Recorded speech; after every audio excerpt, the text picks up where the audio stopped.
M. Night Shyamalan's Glass is upon us, and I am so freaking excited to see that movie. So I'm gonna rank what I call the M. Night Shyamalan golden years, worst to best. That's Sixth Sense through Lady in the Water. How would you rank these movies worst to best? Let's talk about it in the comments.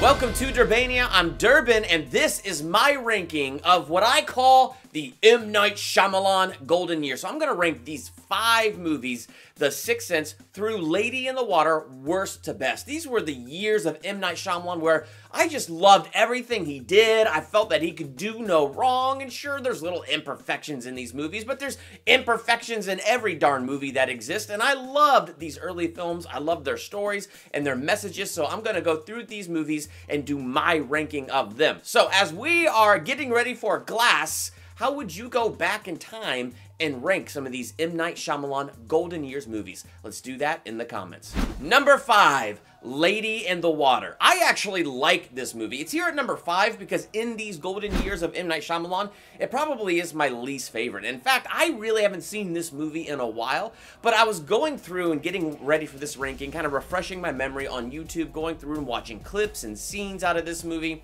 And it really did remind me what I liked best about this movie. And what I liked best about this movie was the overall story. First off, I liked that it was original. I liked the fairy tale element of it. But what was really cool is you have Story, played by Bryce Dallas Howard, who's like this thing called a narf, and you know, she comes out to be glimpsed by a human, which gives that human inspiration. But what's really interesting about this movie is, so she's trying to find this human played by M. Night Shyamalan so that he can glimpse her, get the inspiration he needs to like change the world for that present generation or whatever.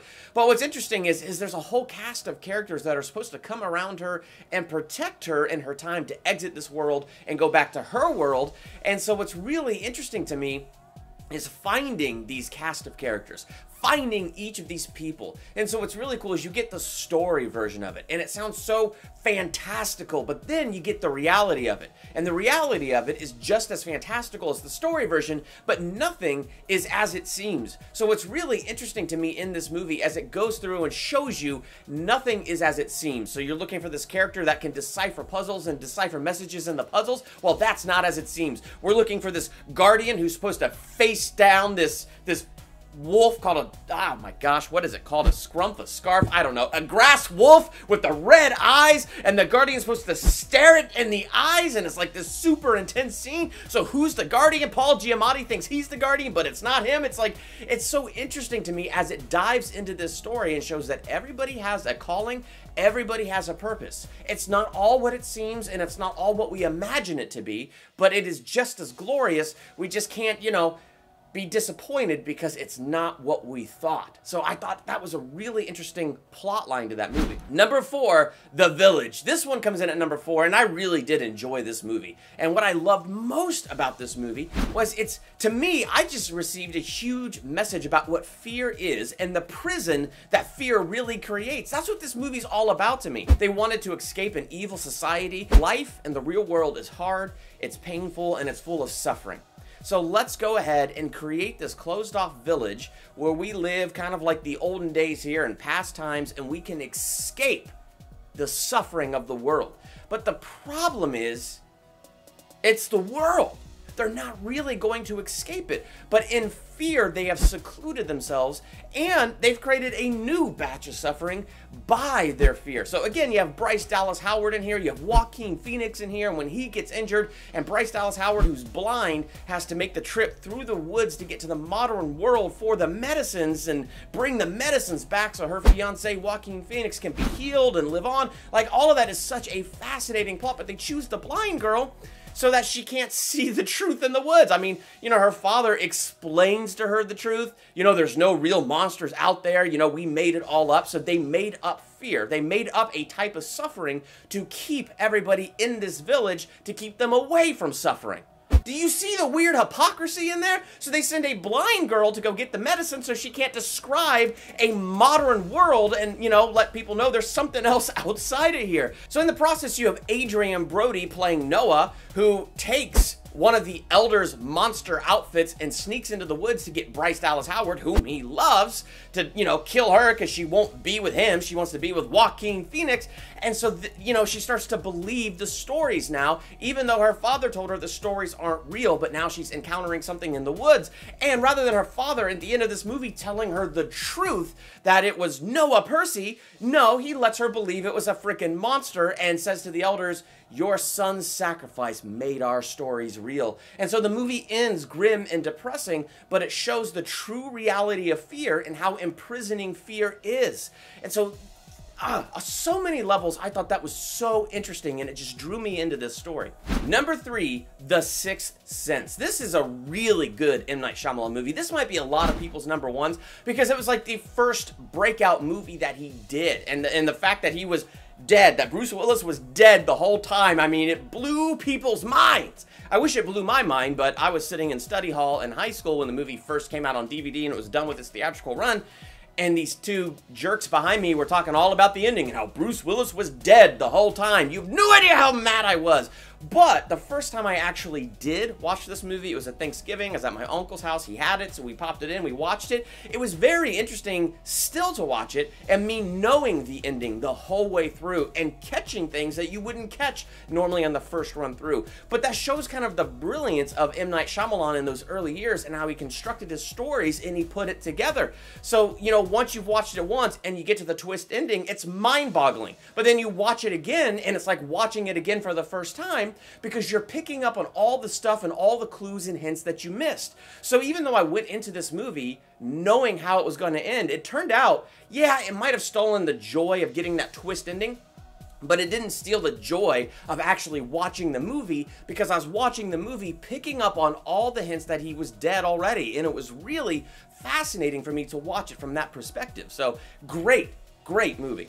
Number 2, Unbreakable. This one is this high for a myriad of reasons. Number 1, I just love the film and I love the story. Number 2, I freaking love superheroes, so that's automatically going to push this one up higher on my list and stuff. But honestly, this movie was just so unbelievably good. I loved how it took the superhero thing and it grounded it in reality. In fact, there's a part of me that feels like this is more grounded in reality than Batman Begins. This is taking the story of somebody who's almost like Superman. Almost. He's completely unbreakable, he's super strong, and he may not have x-ray vision, but when he bumps people, he can see their sins. Like, he can see the things that they've done. He can know where he needs to be to bring help. And that's a very, very interesting power. But it's so interesting how M. Night Shyamalan took it and grounded it in such a reality that you could actually understand how Bruce Willis could go through his life and not realize his potential, and not realize who and what he really is. You have Samuel L. Jackson, Elijah, who turns out he is the bad guy.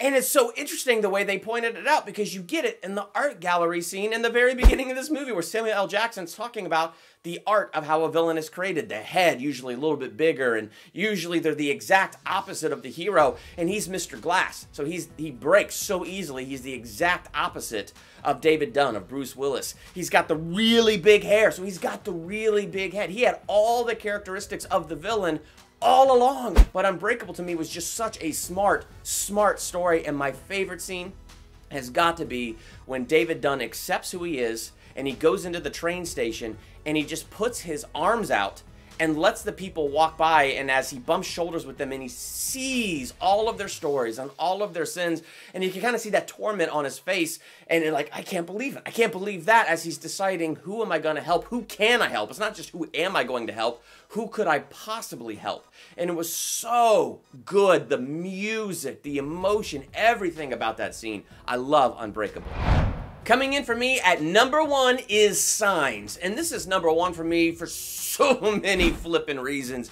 But if you followed my channel long enough, you know I do these theological analyses on my channel. I love to dig into theological concepts in movies and take things apart. And this movie just begs for it. I love it because on so many levels it dives into relationship with God. It asks serious questions about God and why do bad things happen to good people. And I think it asks the good questions. In my theological analysis of this movie, I said I may not always agree with some of the speculations of answers that this movie gave, and then I kind of gave, you know, my own thoughts on that. But nonetheless, I love its exploration. I love how it explored Mel Gibson's relationship with God, his character's relationship with God in this movie. Joaquin Phoenix playing the brother in this movie. I mean, he's so good in any M. Night Shyamalan movie, or really any movie, period, and he does a great job in this movie. But the other thing that was so good is all the levels. Like, the movie's called Signs, so it's about the extraterrestrial signs, the crop circles, and the signs we're not alone in the universe. It's about the signs of miracles that we're not alone in the universe, because there is a God who is with us, and no matter what we go through, we're not going through it alone. And then it goes a step further, and it's the signs to Graham, to Mel Gibson's character, that God is real and has not abandoned him and his family.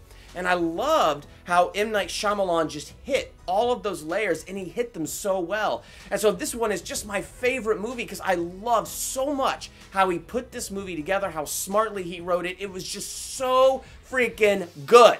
That is my ranking of what I call the M. Night Shyamalan golden years. How would you go through and rank these 5 M. Night Shyamalan movies? Let's talk about that in the comments. While you're there, hit the subscribe button to become a Durbanian, and hit the bell by the subscribe button so you're notified for my next ranking video, theological analysis, movie review, trailer reaction, or anything else I do here. I'm Durbin. Thanks for checking out Durbania.